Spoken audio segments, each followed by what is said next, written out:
Друзья, всех приветствую, IC Genius на связи. Давненько не было планарных наушников у меня на обзоре, поэтому пора исправить это.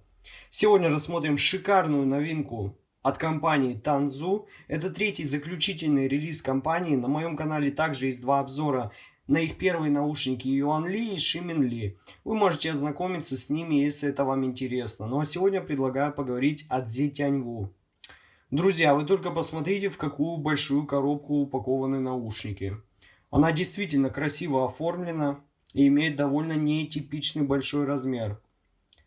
Конечно, стоит сказать, что дизайнер в этот раз постарался на славу, стоит отдать ему должное. На лицевой части написано название модели наушников Zetianwu, и они используют 14,5 мм планарный драйвер. Сзади, как всегда, указаны технические характеристики наушников. За звук здесь отвечает, как я и сказал ранее, 14,5 мм планарный драйвер. Их чувствительность составляет 100 дБ и импеданс 16 Ом. Сразу скажу, друзья, не переживайте, наушники получились не очень тяжелыми на раскачку. Теперь давайте рассмотрим комплектацию подробнее.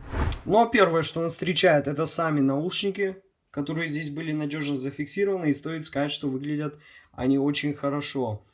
Имеют такую лицевую панель фиолетового цвета, выполненную из алюминия. Также тут имеется такая необычная гравировка в виде такого узора, который идеально вписывается в общую концепцию. У наушников имеется три акустических отверстия. Одно расположено рядом с разъемом 2 пин, второе чуть подальше, вот здесь находится. И третье акустическое отверстие расположено на внешней стороне наушника, рядом с буквой L, указывающей, что это левый наушник. Ну и также аналогично на правом. У сопла имеется такой вот черный сетчатый фильтр. И несмотря на то, что оно не самое длинное, оно не вызывает проблем при ношении. И стоит сказать, что посадка и эргономика у наушников получилась действительно на отличном уровне. Они прилегают довольно плотно к уху и не вызывают дискомфорта. Ну и конечно же, друзья, вы наверняка обратили внимание на этот огромный кожаный чехол бордового цвета на молнии, в котором находится хороший четырехжильный монокристаллический медный кабель от компании Hakugei. Вот так он выглядит. Имеет 4,4 коннектор в моем случае. Он не самый толстый и довольно мягкий, но у него очень удобные заушины, которые не вызывают особого дискомфорта. Он имеет вот такие 2 пин разъемы, на которых указан правый и левый канал. Также стоит сказать, что так как это планарные наушники, они хорошо отзываются на различного рода кабели. И для себя я вот нашел кабель, который идеально подходит к этим наушникам. Это Hakugei Rubin. Обзор на него есть на моем канале. Это графен с медью, с ним звучание абсолютно превосходное, но вы можете использовать комплектный кабель, так как он тоже выполнен на хорошем уровне.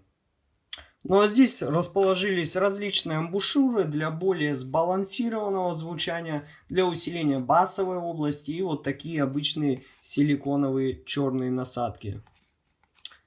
Лично я рекомендую использовать сбалансированные амбушюры. Слушал и использовал наушники я именно с ними, вот с такими черными.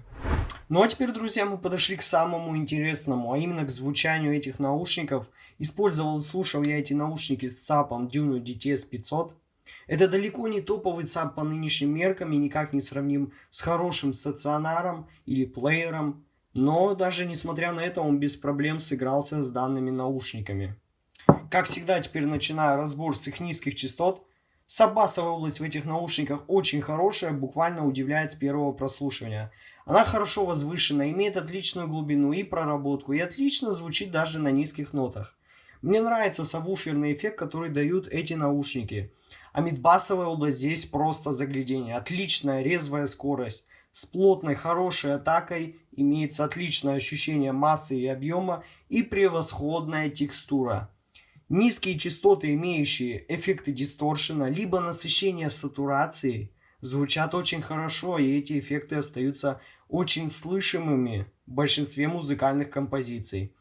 Несомненно, затухания здесь также остаются на высоком уровне. Они получились очень аккуратными, примерно как в наушниках Shure S12. Кик здесь более плотно ударяет, и мне нравится его характерное подчеркивание в миксе.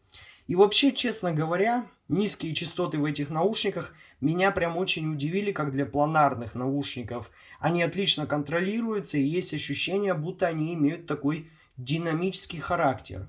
Что касаемо средних частот, мне сразу понравилось, что здесь нет явно выраженной утопленности, особенно нижней середины. Имеется хорошее ощущение тепла и превосходная прозрачность, в совокупности с широким ощущением вокала и расположением инструментов. Действительно удивляет с первого прослушивания.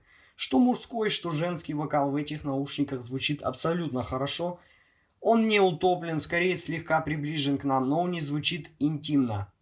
Исходя из моего опыта прослушивания различных наушников, я считаю, что такая постановка голоса звучит очень красиво и универсально в большинстве музыкальных композиций, так как это дает некоторое пространство, вследствие чего появляется небольшое ощущение открытости.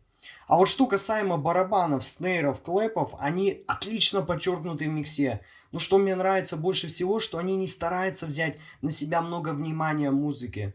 Они очень аккуратные. Если в треке был сделан лейеринг, то вы без проблем можете буквально разобрать снейр от клэпа и получить два отдельных слоя. Ну и, конечно же, инструменты, входящие в этот диапазон, также звучат очень наполненно, богато и естественно, с отличными натуральными тембрами. Особенно советую послушать в этих наушниках альбом саундтреков из игры Ведьмак 3. Абсолютно превосходная работа, все звучит раздельно, сохраняется высокое разрешение и детализация всех инструментов. То, как отыгрывают флейты, струны, пианино, брассы, вызывает действительно настоящее аудиофильское удовольствие.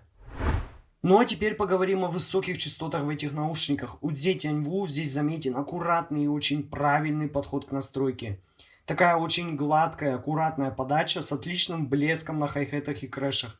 Да, друзья, несомненно стоит сказать, что вы не встретите здесь никаких резонансов даже в тяжелой музыке.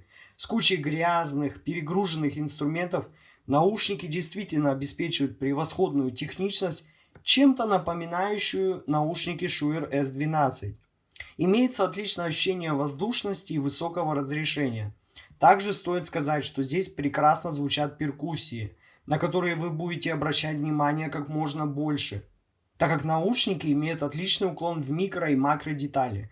Несомненно, здесь отличные хвосты от эффектов реверберации, которые не обрываются очень резко, а наоборот имеют очень длительное продолжение.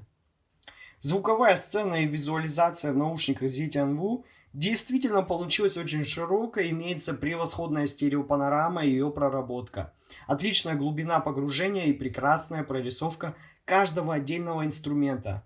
Вы без проблем можете разложить все по полочкам в этих наушниках.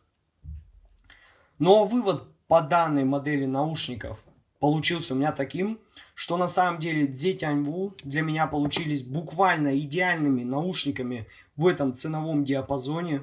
Отличные атакующие низкие частоты, прозрачные средние частоты с хорошим ощущением тепла и не резонирующие и очень аккуратные высокие частоты в совокупности с широкой сценой и стереопанорамой в этих наушниках. Они действительно идеально подойдут для ежедневного прослушивания. Вы можете как и анализировать музыку, так и просто наслаждаться ею. И, конечно, стоит сказать, что эти наушники идеально подойдут для хорошего сведения и работы со звуком. В них можно отслеживать и контролировать буквально все. Настоятельно рекомендую, ссылка на покупку наушников находится в описании и в закрепленном комментарии под видео. Подписывайтесь на мой канал, не забывайте ставить лайки. С вами, как всегда, был IC Genius. Спасибо всем за просмотр. Всем удачи. Пока.